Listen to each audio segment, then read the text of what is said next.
বন্ধুরা, আমি আবারও নতুন গল্প নিয়ে হাজির হলাম। তোমাদের বিনোদনের জন্য নতুন নতুন গল্প নিয়ে আসি। তাই আমার যমুনা বৌদি চ্যানেলটি সাবস্ক্রাইব করে বেল আইকনে ক্লিক করে সাথেই থাকো।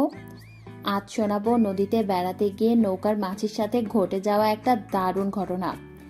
বাড়িতে পরদিন বাবা আমাকে কোনো কথাই জিজ্ঞেস করলো না। একবার এটাও জিজ্ঞেস করলো না যে গতদিন সারা রাত্রি আমি কোথায় কিভাবে কাটিয়েছি। একটাবার দুশ্চিন্তাও কি জাগেনি ওদের মধ্যে? যাই হোক, আমি বুঝলাম এই ব্যাপারে বাড়ি থেকে এইটুকু আশা করাও বোধহয় বেশি। আমি কাজ করি, সুতরাং আমি স্বাবলম্বী। এখন নিজের খেয়াল নিজেই রাখতে পারি। সেহেতু জিজ্ঞেস করুক বা না করুক, তাতে আমার কিছু আসে যায় না। এমনিতেও আমি সবকিছুই জলাঞ্জলি দিয়ে ফেলেছি। কাল রাতের ঘটনায় আমি নিজের উপর বেশ ক্ষিপ্ত। অসীম বাবুর ওপর আমার যথেষ্ট আকর্ষণ তো আছে, তাই বলে আমি এত বেশি লাগাম ছাড়া কিভাবে হয়ে গেলাম যে হোটেলের রুম সার্ভিস বয়কে পর্যন্ত এক প্রকার উদ্দাম আনন্দের সাথে গ্রহণ করে ফেললাম। না, নিজেকেই আমি চিনতে পারছি না। অথচ যতই নিজের উপর বিরক্তি থাকুক না কেন, রাতের ঘটনা মনে করলেই আমি যেন আবার উগ্র বোধ করছি। শিশিরানিটা আবার মাথা চাড়া দিয়ে উঠছে। শেষের দিকের অবাধ উগ্রতা আবার ছড়িয়ে পড়ছে। মাথা থেকে সবকিছু ঝেড়ে ফেলে আমি স্নান করতে গেলাম। তবে স্নান করতে বেশি সময় নিলাম না, কারণ ফিরে এসে আমাকে অনেক কাজ করতে হবে। স্নান সেরে খাবার টেবিলে বসে নিয়ম রক্ষার্থে ফর্মালিটি মেনটেন করার তাগিদেই আমি একবার বাবাকে জিজ্ঞেস করলাম, বাবা, তাহলে তোমার এটাই সমস্যা তো? মেয়ে ব্যাংকে কাজ করছে বলে তোমাদের সাথে থাকলে তোমাদের সম্মানহানি ঘটছে। বাবা আমার প্রশ্নের কোনো উত্তর দিল না। আমিও কিছু না বলে খেয়ে বের হয়ে গেলাম। মনে মনে ঠিক করলাম একটা ফ্ল্যাট বাসা খুঁজতে হবে। তাই অফিস থেকে ছুটি নিয়েছি আজ। অবশেষে আমি যেমনটা চেয়েছিলাম ঠিক তেমনই একটি ফ্ল্যাট পেলাম। নতুন বাড়ি গুছিয়ে নিতে সারাদিন সময় লেগে গেল এবং আশ্চর্যভাবেই সারা দিনে আমার মনে সেই রাতের ঘটনা একবারও মনে পড়ল না। পরের দিন অফিসে আমি লক্ষ্য করলাম অসীমবাবু যেন একটু বেশি মাথাচাড়া দিয়ে উঠছেন। সারা দিন আমার চোখের সামনেই পেছনের দিকে তাকিয়ে লোলুপ ভঙ্গিতে ইশারা করে যাচ্ছেন। এই ব্যক্তিত্ব দেখে তো আমি ওনার আকর্ষণে পাগল হইনি। ব্যাপারটা আমার ভালো লাগলো না। হ্যাঁ, আমি ওনার সাথে উপভোগ করেছি, ওনার সামনে আরো একটি ছেলেকে নিয়ে খেলেছি, কিন্তু তার মানে তো এই না যে আমি ওনার ভোগ্যপণ্য। তাই আমি মনে মনে ভাবলাম ব্যাপারটা সামাল দিতে হবে। টিফিন টাইমে আমি গেলাম, পেছন থেকে গিয়ে সবার সামনে অসীম বাবুর পেছনে চিমটি কেটে বললাম, কি অসীম বাবু, সেদিন আমার সাথে কাটানো রাতটা কেমন ছিল? চরম অপ্রস্তুতে সবার সামনে অসীম বাবু লাল হয়ে গেল।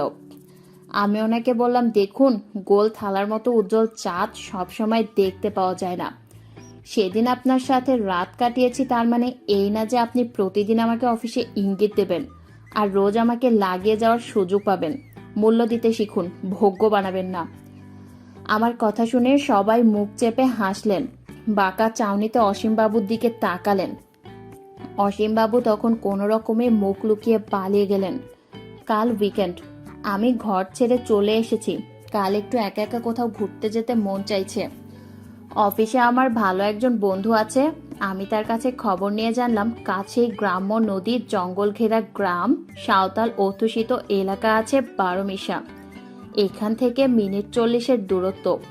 নির্জনে সময় কাটাতে হলে নৌকা ভাড়া নিয়ে মাঝ নদীতে সময় কাটালে জঙ্গল ঘেরা জলের শব্দ থেকে ভালো আর কিচ্ছু হয় না। যেমন ভাবা তেমন কাজ। পরের দিন বেরিয়ে পড়লাম আমি। বারোমিশা জায়গাটা সত্যি অদ্ভুত সুন্দর। মনের মতো একটা নৌকা ভাড়াও পেয়ে গেলাম। সারাদিনে 700 টাকা লাগবে।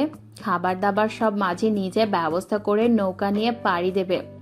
নৌকার মাঝখানে সুন্দর কাজ করা ছাউনি ঘেরা বসার জায়গা। আমি উঠে পড়লাম, তবে দুর্ভাগ্যবশত আজ সকালের খবর খেয়াল করিনি। আকাশের মেঘ আজ বেপরোয়া। অবশ্য এতে আমার ভালোই লাগছে, মনে মনে একটু ভয়ও করছে যদি কোনো বিপদ হয়। পরে নিজেকে বোঝালাম, না, মাঝি বেশ মাঝবয়সী সুঠাম পেশিবহুল চেহারার মানুষ, বাঁচিয়ে ফেরত আনতে পারবে। মাঝ নদীতে আসার পর আমি চুপচাপ বসে রইলাম। ঘর থেকে আসার সময় একটা সিগারেট প্যাকেট আর হুইস্কি নিয়ে এসেছিলাম। সত্যি বলতে আমার জীবনের রঙের ছোঁয়া লেগেছে। আমি নিজেকে নতুন করে আবিষ্কার করছি।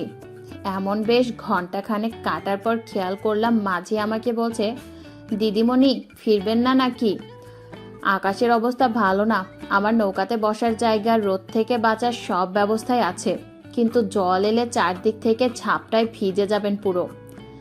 আমি ওনার কথা শুনে হেসে বললাম, সমস্যা নেই, আর একটু থাকি তারপর ফিরবো।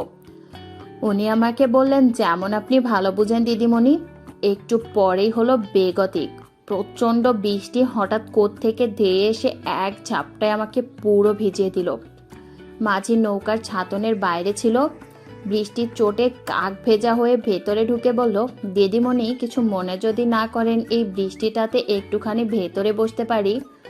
মাঝির ব্যবহার আমার বেশ ভালো লাগলো। আমি বললাম, হ্যাঁ অবশ্যই, কোনো ব্যাপার না। এইদিকে আমিও জলের ঝাপটায় পুরো ভিজে গেছি। মাঝি ভেতরে বসে থাকতে এসে প্রথমবার আমাকে ভালো করে খেয়াল করলো। বৃষ্টিতে পুরো ভিজে গেছি আমি।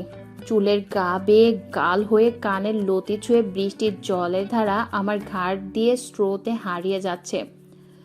সাদা কুর্তি গায়ের সাথে পুরো চেপে বসে গেছে, আর তাতেই পুরো স্পষ্ট হয়ে উঠেছে। আমাকে মাঝি এই অবস্থায় দেখে সাথে সাথে দাঁড়িয়ে গেল। হঠাৎ আমি মাঝিকে ডাক দিয়ে বলছি আপনার কাছে কোনো কাপড় হবে জল মোছার জন্য?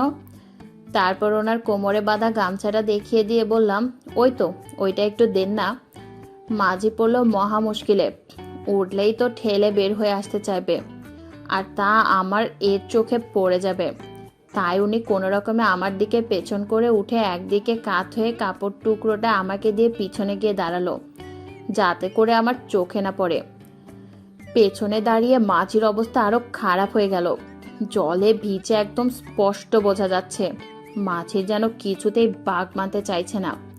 সে পেছন থেকে হাত বাড়িয়ে গামছাটা তুলির দিকে বাড়িয়ে দিল। আমি হঠাৎ বলে উঠলাম, আরে তুমি পেছনে কেন? বলে যেই না ঘুরে গামছাটা নেব অমনি একটা শক্ত জিনিস আমার হাতে লাগলো। তখন আমি বুঝতে পারলাম জিনিসটা কি। প্রথমে আমি এক মুহূর্ত বিমূঢ় হয়ে গেলেও আমি যেন নিজের থেকে নিজেকে হারিয়ে ফেললাম। মন্ত্রমুগ্ধের মতো চেপে ধরলাম। মাঝি যেন এই অপেক্ষাই করছিল। সাথে সাথে উনি আমাকে ধরে নিচে ফেলে শুরু করলো। এর ফলে ভেতরে ভেতরে যেন ফুটন্ত লাভাতে পরিণত হচ্ছে। আমি বুঝতে পারছি মাঝির এই যন্ত্র আমার কি অবস্থা করতে পারে, আর সেইটা ভেবেই আমি আর অপেক্ষা করতে পারছি না। তাই আমি ওনাকে বললাম, মাঝি তাড়াতাড়ি চালাও। ও আর দেরি না করে নদীতে জোরে জোরে বৈঠা চালাতে লাগলো। পর মুহূর্তে আমার ভেতরে যেন ঝড় বয়ে গেল। এরপর শুরু হলো খেলা। বৃষ্টি থেমে এসেছে, কিন্তু নৌকা দুলছে।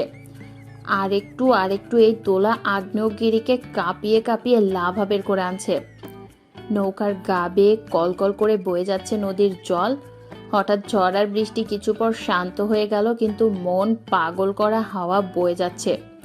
বন্ধুরা, কেমন লাগলো আজকের গল্প? এরকম নতুন নতুন ভিডিও পেতে আমার যমুনা বৌদি চ্যানেলটি সাবস্ক্রাইব করে সাথেই থাকো। ধন্যবাদ।